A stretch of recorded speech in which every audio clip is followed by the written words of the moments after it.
Terima kasih, persilakan kembali. Berbahagialah setiap orang yang mendengar firman Allah dan memelihara di dalam hidupnya. Haleluya.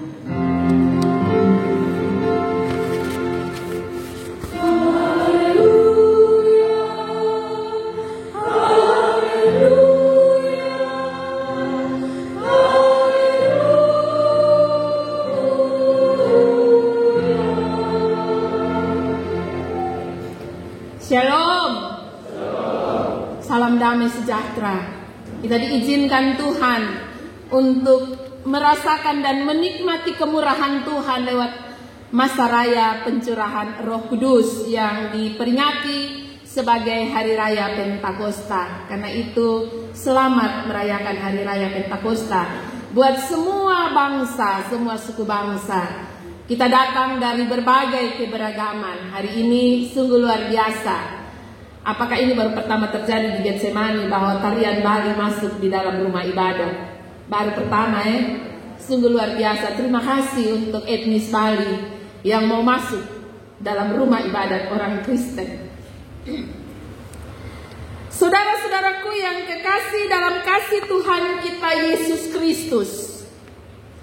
Pada masa raya Pentakosta di Yerusalem, setelah kematian Yesus, masa raya itu dirayakan oleh umat Yahudi sebagai masa raya panen.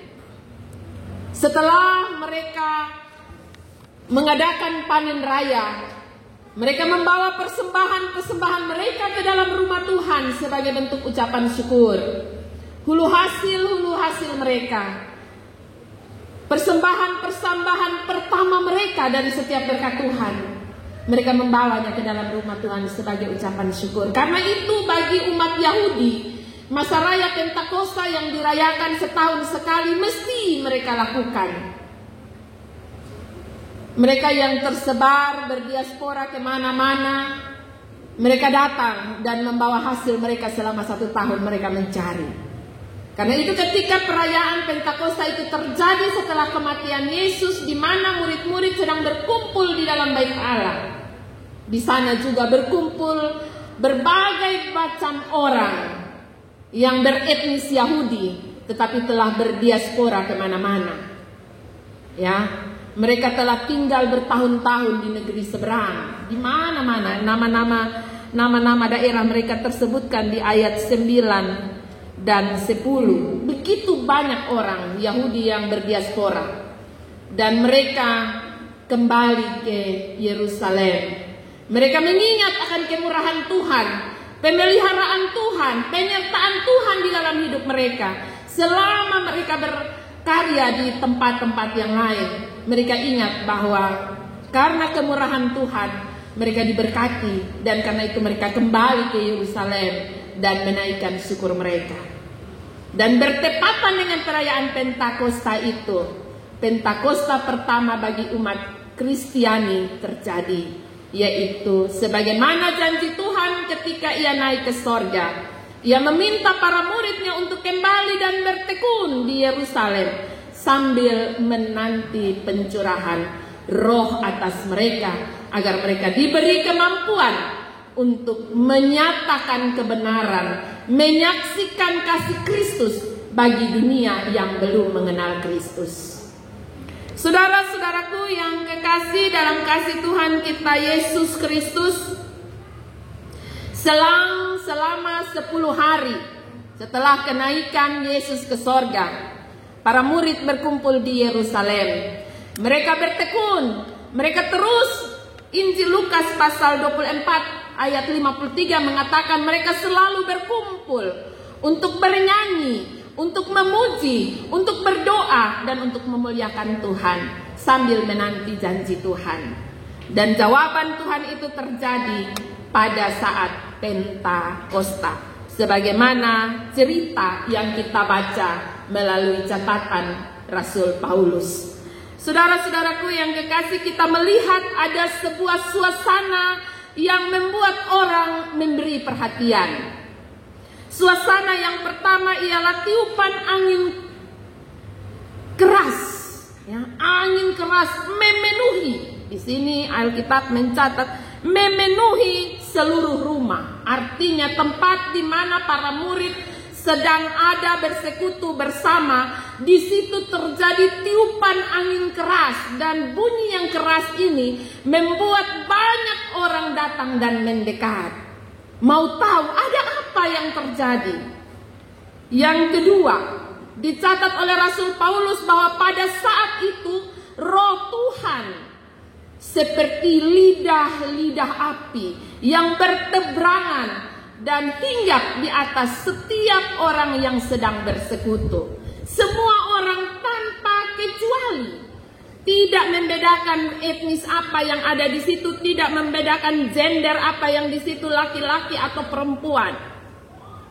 Lidah-lidah api, Roh Kudus turun dan hinggap di atas semua orang yang sedang bertekun. Ini mau menyampaikan kepada saya dan saudara bahwa Roh Tuhan akan senantiasa ada dalam kehidupan setiap anak-anak Tuhan yang setia dan bertekun. Ia hadir memenuhi dan menguasai kehidupan orang percaya untuk bersaksi tentang perbuatan-perbuatan Allah yang besar. Yang ketiga, dikatakan bahwa ketika Roh itu hinggap di atas mereka, mereka mulai berkata-kata dalam berbagai bahasa, dan mereka tidak omong-omong sembarang.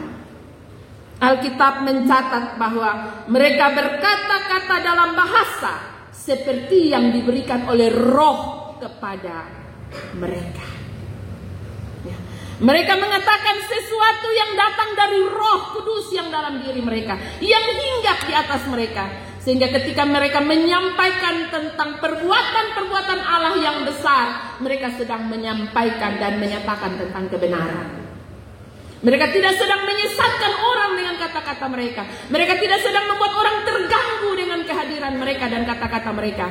Tetapi mereka menyatakan perbuatan-perbuatan Allah yang besar, yang membuat orang mengalami sukacita, yang membuat orang mampu untuk menerima Kristus sebagai Tuhan dan Juru Selamat. Saudara-saudaraku yang kekasih dalam kasih Tuhan kita Yesus Kristus, pada waktu itu semua orang tercengang. Karena rata-rata murid ini adalah orang-orang Galilea. Orang-orang Galilea adalah orang-orang pinggiran. Orang-orang yang mendapatkan nafkah hidup mereka hanya dari menjala ikan. Kelompok orang-orang Galilea adalah disebut sebagai orang-orang kampung, orang-orang yang terpinggirkan. Karena itu banyak orang menjadi bingung. Ini orang dong kok bisa menyampaikan sesuatu dengan kata-kata yang kami mengerti di negeri tempat di mana kami pernah bekerja, ya. Karena begitu banyak orang yang ada di Yerusalem itu, ya, dari berbagai negeri yang datang dengan berbagai bahasa, dan Allah menyampaikan kabar sukacita melalui mulut para murid kepada semua orang dalam bahasa mereka, agar mereka dapat menikmati kemurahan Tuhan, ya. Kalau tadi ada orang Jawa, ketika Bapak Minggus, orang Jawa dari Dengka menyanyi, mengerti kesonde itu bahasa.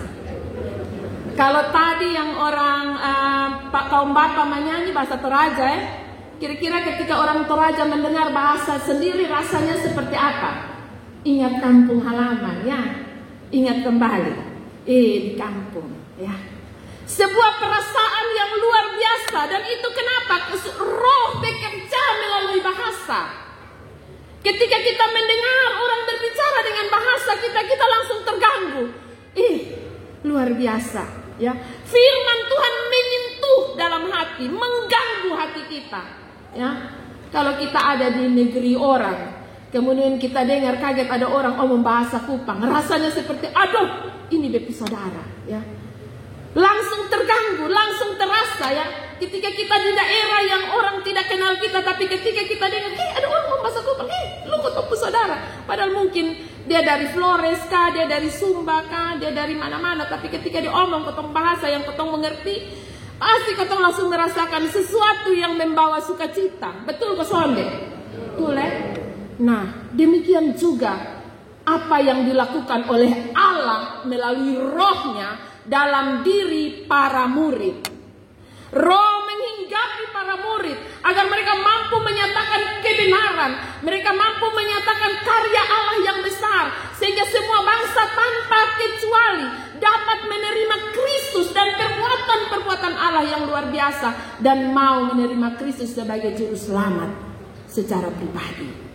Kekasih-kekasih Tuhan sekalian, itu berarti bahwa ketika anak-anak Tuhan menyampaikan kesaksian-kesaksian, menyatakan kehidupannya lewat kata-kata, lewat perbuatan kehidupannya, walaupun dalam bahasa orang tidak mengerti, tetapi perbuatannya mampu mengatakan bahwa ia punya Tuhan yang luar biasa, maka orang akan memahaminya dengan baik. Saudara-saudaraku yang kekasih, dari sini kita belajar tentang bukti kehadiran Roh Kudus, bahwa Roh Kudus akan memenuhi semua orang yang ada dalam kesetiaan, yang ada dalam ketekunan membangun relasi yang benar dengan Tuhan. Yang kedua, Roh Kudus tidak memandang asal, Roh Kudus tidak memandang gender. Roh Kudus hadir dalam setiap orang yang membuka hati. Roh Kudus akan terus memperlengkapi setiap orang untuk mampu menyaksikan tentang perbuatan Allah yang ajaib. Kita mendengar penjelasan dari Petrus ketika semua orang bilang, yang tidak mengerti bilang in orang dong mabuk mengkali. Ya, tapi Petrus bilang tidak. Petrus mengingatkan tentang nubuatan Nabi Yoel. Yoel pasal 2 ayat 28 sampai 32, Petrus mengingatkan umat Tuhan pada saatnya nanti Roh akan turun dalam diri setiap anak-anak Allah, baik itu teruna-teruna, baik itu pemuda, baik itu orang tua, baik itu hamba, baik itu para tuan. Dan Roh itu akan memampukan setiap orang untuk menyatakan kemurahan Allah. Karena itu, setiap saya dan saudara diberi kemampuan untuk menyatakan kasih Tuhan di dalam hidup kita. Saudara-saudaraku yang kekasih, ini akan menjadi momen bagi setiap orang untuk memahami karya-karya Allah dalam kehidupan kita. Ketika kita dihadirkan Tuhan dalam kepelbagaian etnis, budaya, dan bahasa, maka kehidupan kita baik secara individual maupun komunal, kiranya kita mampu menghadirkan tanda-tanda kehadiran Roh Kudus dalam kehidupan kita. Roh Kudus akan terus menguatkan dan memperlengkapi serta mendorong setiap individu untuk mampu bersaksi dalam kata dan dalam tindakan, dalam keseharian kita. Karena itu kita perlu untuk mulai membiasakan diri, memulai sesuatu dengan senantiasa meminta tuntunan Roh Tuhan. Ya, ketika kita mau memulai sesuatu, sempatkan waktu untuk meminta pimpinan Roh Tuhan. Kita jangan terburu-buru, kita jangan tergesa-gesa. Inson ada waktu leh, susun bisa leh. Jangan, ya. Jangan tergesa-gesa, jangan terburu-buru dalam berkata-kata, dalam bertindak. Ya. Kadang-kadang, ya, dulu ketika kita masih kecil, kita mendapat aturan yang ketat. Kalau orang tua omong, son boleh sambung, betul ke son, ya. Tapi anak-anak sekarang rasa-rasa mantua belum omong habis rogo dari dalam mulut, langsung akhirnya son tahu mantua mau omong apa. Dia rasa dia lebih hebat dari orang tua. Hari ini kita belajar bahwa kalau Roh Allah diam dalam diri kita, maka jangan terburu-buru, jangan tergesa-gesa berkata-kata dan bertindak, agar kita dapat memahami dan mengerti bahwa Tuhan terlalu baik dalam hidup kita. Yang berikut, belajarlah untuk membiasakan diri untuk hidup dalam kebenaran. Hidup dalam bersaksi selama ada waktu. Dan ingat bahwa ketika kita bersaksi, mestinya kita berada di bawah pimpinan Roh Kudus. Ya, wartakanlah, ya, wartakanlah tentang kemuliaan Allah, kasih Allah yang besar di dalam hidup kita, dalam pengalaman kita. Bisa lewat media sosial, bisa lewat keseharian dan kehidupan kita. Ya, sekarang ini media sosial syarat dengan berbagai hal. Baik itu hal-hal yang baik. Ada banyak orang yang menyatakan kesaksian, kebenaran, penginjilan lewat media sosial. Tetapi tidak juga kurang orang yang melakukan berbagai hal yang mempermalukan Tuhan, ya. Atau terkadang karena kebiasaan seringkali kita melontarkan kata-kata yang tanpa kita sadari menyakiti hati dari saudara-saudara kita. Pasti kita semua tidak asing lagi ya dengan berbagai istilah yang menurut kita biasa-biasa saja. Tapi ternyata itu tidak mempermuliakan Allah. Misalnya kalau orang omong orang alor pasti dong bilang alor kariting. Itu otomatis. Kalau orang bilang orang timur pasti dong bilang timur kou. Ya, otomatis. Kalau orang bilang orang rote, rote ular. Itu otomatis. Semau terbang. Manado babungkus. Batak tukang makan, ya. Orang Jawa, Jawa dong noy ke karupuk.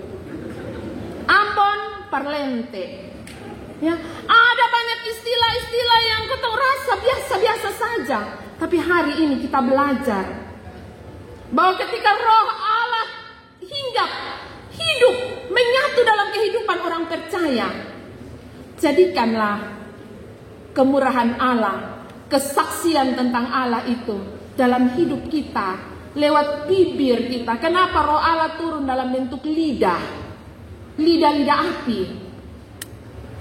Karena Tuhan sendiri mengatakan bahwa lidah yang kecil itu akan mengatakan berkat dan juga akan menyatakan kutuk.